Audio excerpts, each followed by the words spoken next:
अच्छा जी, agreements in restraint of legal proceedings, ये लिख लीजिएगा। लीगल प्रोसीडिंग्स कहते हैं कानूनी कार्रवाई।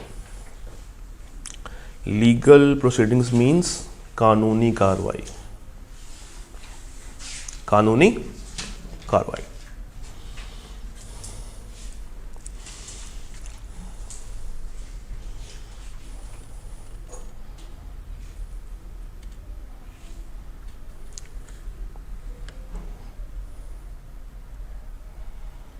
हो गया।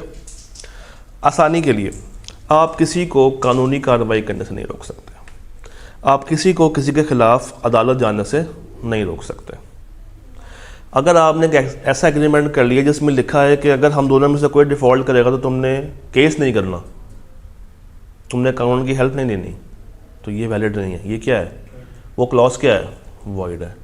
और उस वॉइड क्लॉज की वजह से पूरा एग्रीमेंट क्या हो जाएगा, वॉइड हो जाएगा। Every agreement by which any party is restricted, उसको रोका गया है किससे, कि वो अपना राइट इस्तेमाल ना करे ऑफ लीगल प्रोसीडिंग्स, या 100% रोकती है या पार्शली रोकती है। कुछ टाइम लिमिट लगा दी है कि तुम 2 साल तक केस नहीं कर सकते, 4 साल तक नहीं जा सकते, चाहे 100% है चाहे पार्टली है, ये क्या माना जाएगा, वॉइड माना जाएगा। क्या माना जाएगा, वॉइड। क्यों, उसको उसका राइट इन्फोर्स करने नहीं दिया जा रहा। मगर यहां पे कुछ एक्सेप्शंस हैं, there are certain exceptions to it.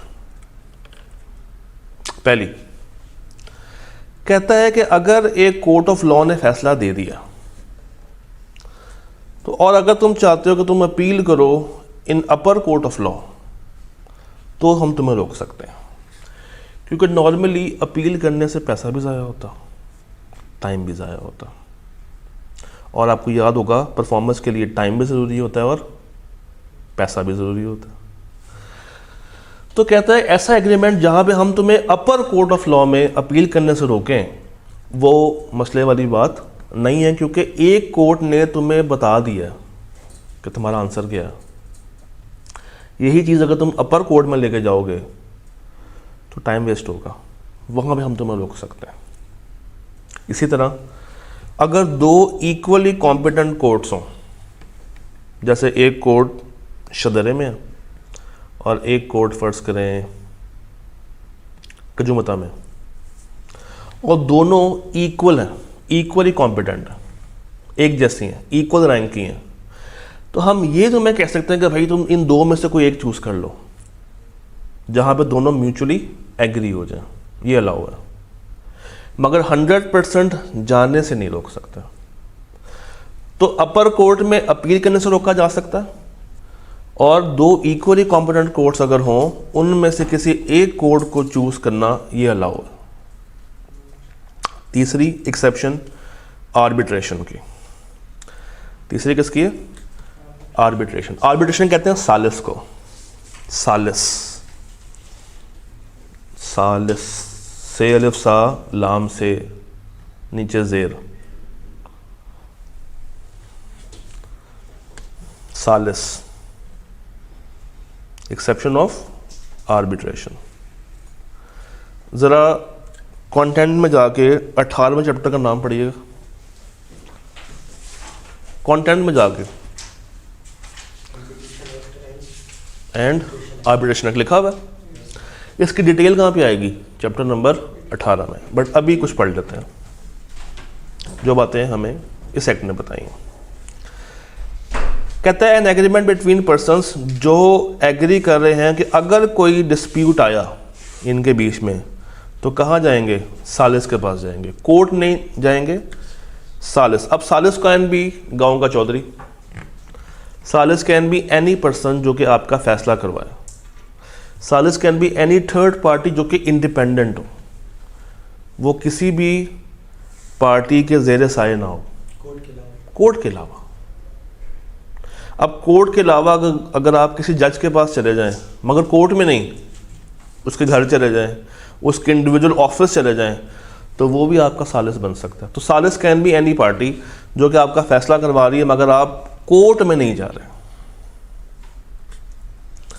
Parties में एग्री दैट अगर कोई डिस्प्यूट हुआ उनके बीच में, उसको वो रेफर करेंगे to arbitration, and only the amount awarded in such arbitration shall be recoverable.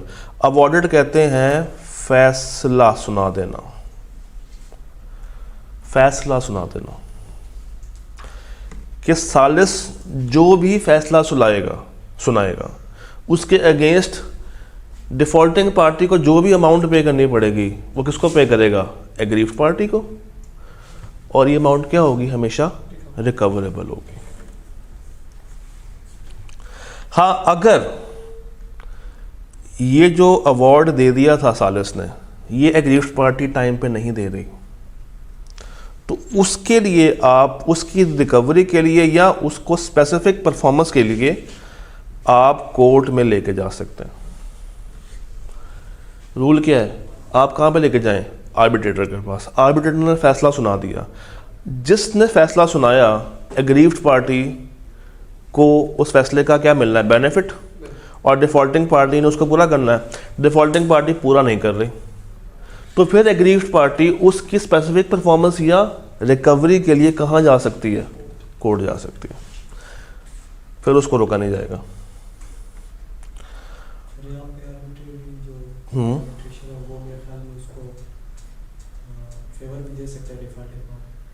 मैंने तभी कहा था इंडिपेंडेंट होना चाहिए, बिल्कुल 100% इंडिपेंडेंट होगा तो ही वो कहलाएगा पक्का आर्बिट्रेटर। चैप्टर 18 बताता, वो किसी के ज़ेरे साए ना हो, डिपेंडेंट ना हो किसी का, या किसी के इन्फ्लुएंस में ना हो, अदरवाइज वो फिर आर्बिट्रेटर नहीं बनेगा। 2 or more persons may agree in writing to refer to arbitration any question between them which has already arisen। वो कहता है कि वो दोनों पार्टीज एग्री कर सकते हैं, मगर कैसे? इन राइटिंग, कि उनके बीच में कुछ भी मसला आएगा, कोई भी सवाल होगा, कोई भी परेशानी होगी, तो वो किसके पास जाएंगे? सिर्फ उसी को रेफर करेंगे। और किसी के पास? मैं एक मज़े की बात बताऊँ, कोर्ट कह रहा हूँ, ICAP को ये टॉपिक बहुत ही पसंद है। चैप्टर 4 में जब वो घुसता है ना, उसका पहला राइट होता है कि वो वॉइड एग्रीमेंट से सवाल बना के लाए, और मोस्टली क्राइमिंग बेस्ड सवाल निकालता। तभी मैंने ये पहले करवाया आपको।